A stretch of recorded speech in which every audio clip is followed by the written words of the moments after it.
What's up? Good evening, everyone.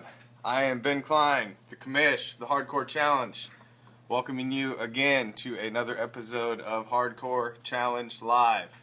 I'm going to give out call-in number. Please don't call until I ask you to, because I am not going to answer if you call now, but this is the call-in number to the program.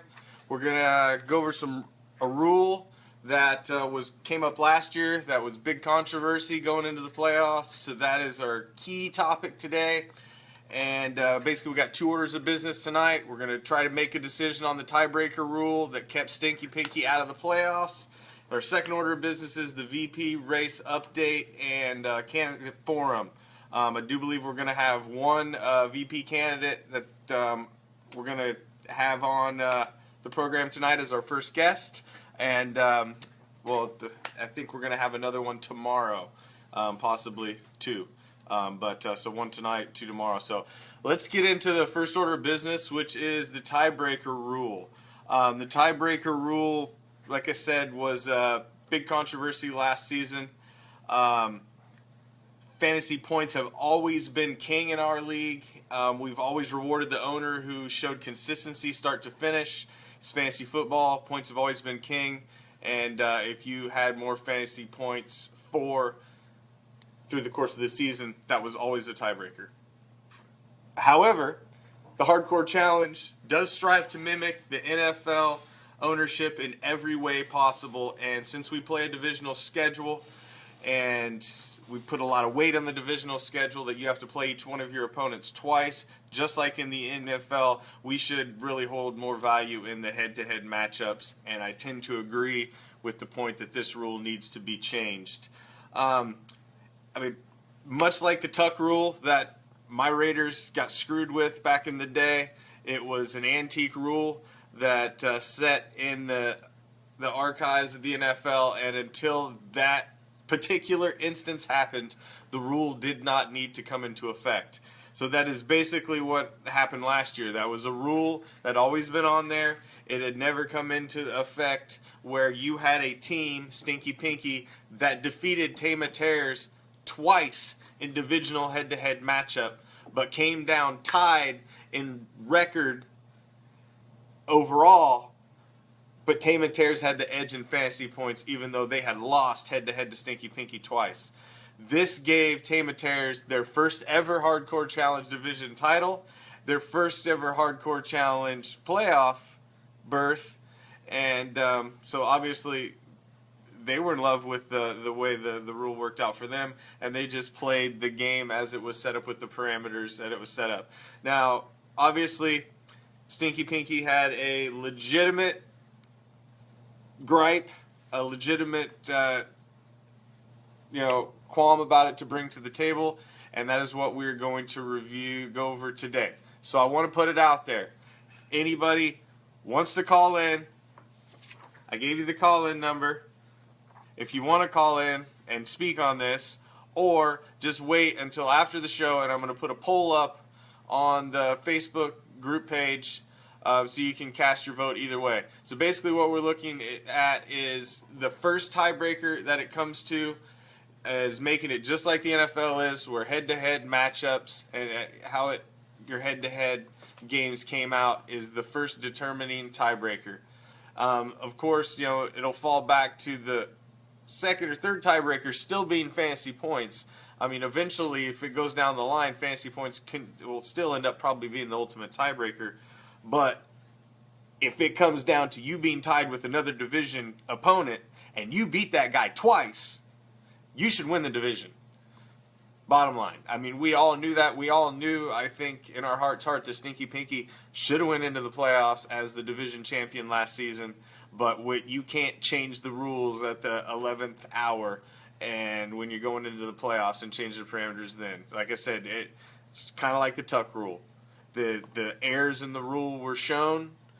Unfortunately, somebody had to pay the price, like my Raiders did once upon a time, and Stinky Pinky was unfortunately the Oakland Raiders last season and got screwed. But like I said, Tama Tears got in for the first time ever, so they're in. So obviously nobody called, so Not going to go to anybody that called in. So, like I said, I'm going to put the poll up on the league Facebook group page right after the show. So cast your vote if you want to tiebreakers head to head. I personally think that's the way we should go, and bump that ahead of fantasy points so that we don't have another issue like the Stinky Pinky problem that happened before. Second order of business for the evening is our vice president candidates. So we've got 4 guys running for vice president.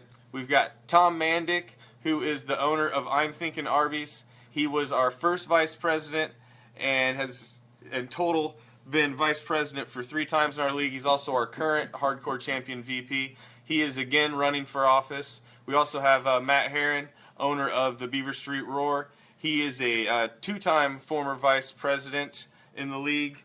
Him and Tom have been the only vice presidents-elects that we have had over the 5 seasons that we have had vice presidents. Matt obviously was a big proponent for putting in the Herron rule, as we call it, where we've added in the individual defensive players, which ended up being a defensive flex player. It's been a big change in our league. Ben Meffley, owner of Stinky Pinky, is our 3rd candidate running. He's ran several times before. He's been close. He's a former league champ, but he's never won before. Our 4th candidate is J.W. Hauser. He's owner of Donkey Punch. He has been in the league for a while now. He's a former champ, and he's who we've got on the phone today. So, J-Dub, are you there? Yes, sir. I'm here. All right. So, please tell the league why you should be vice president of the Hardcore Challenge, why you're running this season. The reason I'm running this season is mainly to give back. Ben drew me into this league probably against my better judgment years ago, and once I was in, I found it to be almost addictive. And as the years have blown by here, we've got a lot of guys that have been in this league for a real long time, and it's almost turned into a family. I've been riding these coattails for a long time, just paying my dues, playing the game, and it's time to give back.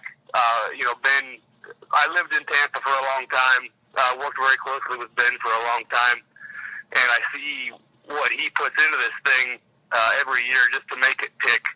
And it's time, for me, at least in my mind, it's just time to give back. I want to give back. I want to help Ben build this thing.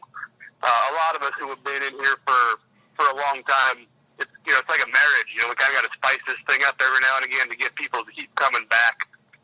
And that's what I want to be part of.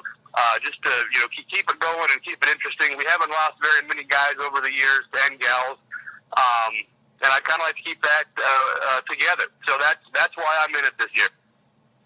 Awesome. I'm glad J-Dub's running. I'm glad we've got a couple new guys that are running, Stinky Pinky and J-Dub, and then we've got our other 2 guys that have been VPs before. So I'm glad J-Dub's running. It's nice to see we got some new blood, and want to wish him luck. Like I said, right now we've only got 11 out of the 20 votes cast. It's a very tight race. I'm not going to say who's in the lead, but there are 2 guys tied for the lead right now, and the other 2 guys are very, very close behind him. So with only 11 votes cast, nobody is out of the race at this point. Absolutely nobody. It is still anybody's race. So if you're one of the 9 that haven't cast your vote, like I said, we're going to have another candidate or 2 on tomorrow to hopefully give their case as well. A couple guys have put posts on pitching their case on the Facebook page as well as our league homepage. So like I said, we got 4 candidates out there. Tom, I'm Thinking Arby's. Matt, Beaver Street Roar. Ben Meffley, Stinky Pinky. J-Dub Hauser, Donkey Punch. Cast your vote for one of those guys. I honestly think any one of the 4 would be a great addition to helping me run the league for the 2016 campaign. It's just great that we don't get paid for this. It's just for fun. It's to make sure that the leagues run fair, it's governed fair, and every single season there has been instances where I need to go to the VPs and have their way in to help me iron something out. So it's a big job, and to want to do it, and help out is awesome. I think it's a great thing. So basically, that's all we got for this evening. Did a little better. I got it a little tighter this time. I didn't ramble as much. Got some new opening music. So I took everybody's suggestions, tried to make it better every single time. It's the first time we had a guest. I hope it worked out, and I hope everybody could hear it clearly. We'll try to get better next time. Like I said, I'm going to see you tomorrow night, 10 Eastern. We have a Hardcore Challenge live special tomorrow dedicated to former champ, I'm Thinking RBs. We're going to do a complete breakdown of their history in the Hardcore Challenge. As always, good luck, game on.